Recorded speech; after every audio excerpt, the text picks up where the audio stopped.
Let me read to you a passage from the 21st chapter of St. Luke's Gospel, verses 20 to 28. It's the Gospel for Thursday of the 34th week in Ordinary Time. St. Luke writes, Jesus said, "When you see Jerusalem being surrounded by armies, you will know that its desolation is near. Then let those who are in Judea flee to the mountains. Let those in the city get out, and let those in the country not enter the city. For this is the time of punishment, in fulfillment of all that has been written. How dreadful it will be in those days for pregnant women and nursing mothers. There will be great distress in the land, and wrath against this people. They will fall by the sword, and will be taken as prisoners to all the nations. Jerusalem will be trampled on by the Gentiles, until the times of the Gentiles are fulfilled. There will be signs in the sun, moon, and stars. On the earth nations will be in anguish and perplexity at the roaring and tossing of the sea. Men will faint from terror, apprehensive of what is coming on the world, for the heavenly bodies will be shaken. At that time they will see the Son of Man coming in a cloud with power and great glory. When these things begin to take place, stand up and lift up your heads, because your redemption is drawing near." That's from Luke chapter 21, verses 20 to 28. What does it suggest to us?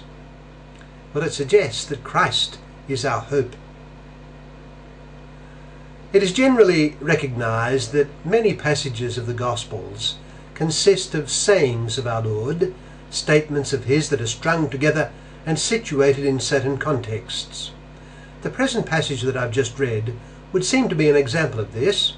The context is our Lord speaking in the temple, in the course of which he gives his prophecy that it, the temple, will be destroyed. When would this happen?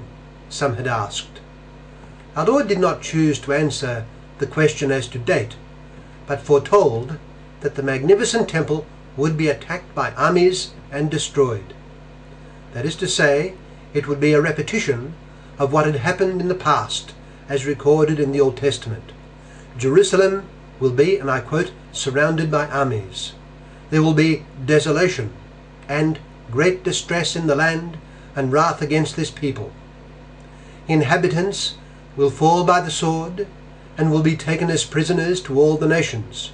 Jerusalem will be trampled on by the Gentiles, until the time of the Gentiles are fulfilled. Now in the event, all of this occurred, and with a vengeance. Did it have a meaning, or was it just the way things happened to turn out? It was, of course, an historical event, the causes of which could be traced in the processes of history, but it did have a higher meaning. Our Lord says that this is the time of punishment, in fulfillment of all that has been written. The cataclysm was allowed as a judgment of God on sin, and was part of the fulfillment of prophecy. Now there is this too. The destruction of Jerusalem, some decades after the death and resurrection of Christ, was an event not only with meaning in itself, but is a grand lesson that holiness and sin have historical results. Man's moral life affects the course of history, which lies in the hands of God, who is the moral ruler and judge of all.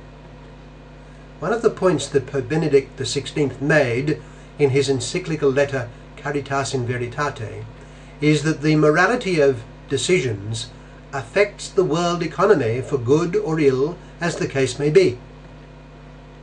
We are reminded by our gospel today that man is not just the lord of the manor. He is subject to moral law, and if that law is disregarded, history will be subject to a judgment. While the destruction of Jerusalem is a reminder to anyone of any age of the presence in history of the divine judgment, it is also an indicator and reminder of what will come at the end. And so it is that our Lord's piercing and prophetic vision goes beyond the fall of the city to what we might call the fall of the world. I quote, "There will be signs in the sun, moon and stars. On the earth nations will be in anguish and perplexity at the roaring and tossing of the sea. Men will faint from terror, apprehensive of what is coming on the world, for the heavenly bodies will be shaken. Our Lord tells his listeners that this world will pass away. The world shares in the fallen character of man, and so it bears death within its lungs. Of itself it cannot last forever. Just as the city will suffer its cataclysm, so too will the world. But for those who have striven to be obedient to God, there is a great hope at hand. They may look forward with confidence, for the world has not been left by God in its own inadequacy and sin. I quote, "At that time they will see the Son of Man coming in a cloud with power and great glory. When these things begin to take place, stand up and lift up your heads, because your redemption is drawing near." The city will fall, and the world will come to its end, but there is a great rock upon which every man and woman may take a secure stand. That rock is Jesus Christ, who suffered and died, and who now abides with us in his body, the church. He is the beginning and the end, and in living in union with him by faith and baptism, we live in an ultimate security. Whatever may happen to us, in the final analysis, we shall come to no harm. He is with us now, and he will be coming in a cloud with power and great glory. He will come to bring redemption. Our Lord's words in the Gospel that I read speak of the presence and results of sin in God's chosen people and in the entire world. But they also speak of what God has done about this. He has come, and in Jesus Christ his Son, he has saved his people from their sins.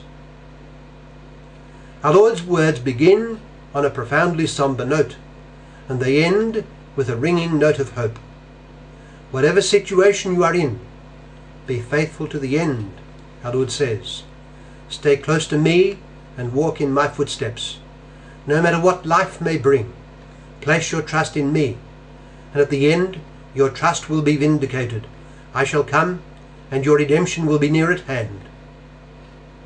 The Christian faith and vision is one of profound optimism based on a certain fact. That fact is the person of Jesus Christ. On him does everything depend, and in clinging to him we shall be secure and strong, both now and hereafter.